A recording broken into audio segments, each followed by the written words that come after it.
الحمدللہ کثیرا و سبحان اللہ بکرۃ و اصیلا الحمدللہ رب العالمین الصلاۃ والسلام علی اشرف الانبیاء والمرسلین وعلی آلہ وصحبہ ومن استنى بسنتہ الی یوم الدین اما بعد فاعوذ باللہ من الشیطان الرجیم بسم اللہ الرحمن الرحیم رب اشرح لی صدری ویسر لی امری واحلل عقدۃ من لسانی یفقهوا قولی رب یسر ولا تعسر وتمم بالخیر۔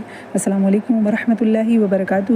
اللہ رب العزت سے دعا ہے کہ اللہ تعالی ہمیں حق کو حق دکھائے، اس پہ چلنے کی توفیق عطا فرمائے، اور باطل کو باطل دکھائے اور اس سے بچنے کی توفیق عطا فرمائے۔ اللہم ارنا الحق حقا وارزقنا اتباعہ وارنا الباطل باطلا وارزقنا اجتنابہ۔ پچھلے سیشن میں الحمدللہ ہم نے آیت 1 to 5 کو کور کیا تھا، تو آج کی جو پہلی آیت ہے وہ آیت نمبر 6 ہے۔ بسم اللہ الرحمن الرحیم افلم ينظروا الى السماء فوقهم كيف بنيناها وزيناها وما لها من فروج۔ کیا انہوں نے اپنے اوپر آسمان کی طرف نہیں دیکھا کہ ہم نے اسے کیسے بنایا اور اسے کیسے زینت دی، اور اس میں کوئی درار نہیں ہے، کوئی شگاف نہیں ہے۔ پچھلی آیت میں ان لوگوں کا ذکر تھا جو دوبارہ زندہ کیے جانے کو عجیب سمجھتے تھے۔ اللہ تعالیٰ جب انہیں اپنی قدرت کی نشانیوں پہ غور کرنے کی دعوت دیتے ہیں کہ انسان کے لیے آسمان کا وجود جو ہے ایک بہت بڑی دلیل ہے، اللہ نے اسے بلند کیا، مضبوط بنایا اور ستاروں سے زینت دی، اور اس میں کوئی ایسی خلل یا کوئی اس میں یعنی شگاف، کوئی ایسا درار، کوئی اس طرح کے نقص نہیں ہے، یعنی کہ پرفیکٹ اللہ تعالیٰ کی کریشن ہے۔ اللہ تعالیٰ جو اتنی عظیم کریشن کو پہلی بار پیدا کر سکتا ہے، تو اس کے لیے انسان کو دوبارہ پیدا کرنا مشکل کیسے ہو سکتا ہے؟ قرآن ہمیں صرف دیکھنے کی نہیں، یعنی یہاں پہ جو دیکھنے کی بات ہے، غور و فکر کرنے کی بھی ترغیب دیتا ہے، اور قدرتی چیزوں کو دیکھنے کے وقت اللہ تعالیٰ کی قدرت، اس کی حکمت یاد آتی ہے۔ کبھی آسمان کو دیکھ کر انسان یہ کہہ اٹھتا ہے کہ سب اللہ کی کریشن جو ہے، یہ اسی میں بھی ایک اللہ کی مخلوق ہوں، اللہ تعالیٰ کی کریشن ہوں۔ اللہ کی قدرت پر یقین بڑھے گا تو آخرت پر یقین بھی مضبوط ہوگا انشاءاللہ تعالیٰ۔ والأرض مددناها وألقينا فيها رواسي وأنبتنا فيها من كل زوج بهيج۔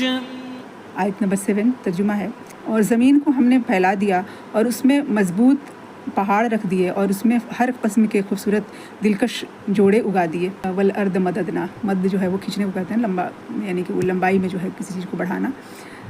تو اس میں اللہ رب العزت کا یہ فرمان ہے کہ اللہ زمین کی طرف توجہ دلاتے ہوئے یہ کہہ رہے ہیں کہ زمین انسان کے رہنے کے لیے مناسب بنائی گئی ہے۔ اس میں پہاڑ، مختلف قسم کے پیداوار اور ہر طرح کے پھل سبزے پیدا کیے گئے انسانوں کے لیے۔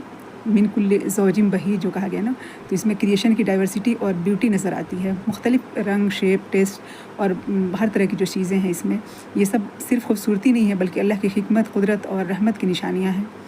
پلانٹس، فروٹس اور فلاورز کو دیکھ کر شکر کی عادت بنانا چاہیے ہمیں، اور انوائرمنٹ اور اللہ تعالیٰ کی دی ہوئی چیزوں کو ویسٹ نہیں کرنا، یہ بھی شکر کا حصہ ہے۔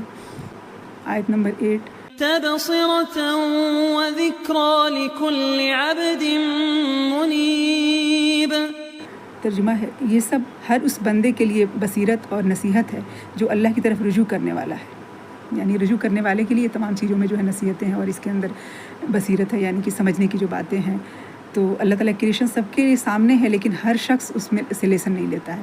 تبصرتاً جو ہے نا، بصارت اور پہچاننے اور سمجھنے کی روشنی جو ہے وہ اس کو کہتے ہیں، اور ذکرہ جو ہے نصیحت، یعنی تو اور منیب جو شخص، یعنی کہ وہ اللہ کی طرف رجوع کرنے والا جو شخص ہے، اپنی غلطی پہ پلٹ آتا ہے اور اللہ کی طرف دل سے متوجہ رہتا ہے۔ ہر چیز سے لیسن لینے کے لیے دل کو اللہ کی طرف کنیکٹڈ رکھنا ضروری ہے۔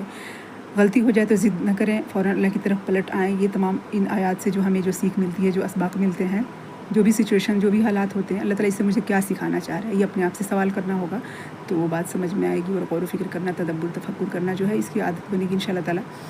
وَنَزَّلْنَا مِنَ السَّمَاءِ مَاءً مُبَارَكًا فَأَنبَتْنَا بِهِ جَنَّاتٍ وَحَبَّ الْحَصِيدِ۔ اور ہم نے آسمان سے برکت والا پانی اتارا، پھر اس کے ذریعے باغات اور کاٹی جانے والی فصلیں اگائی۔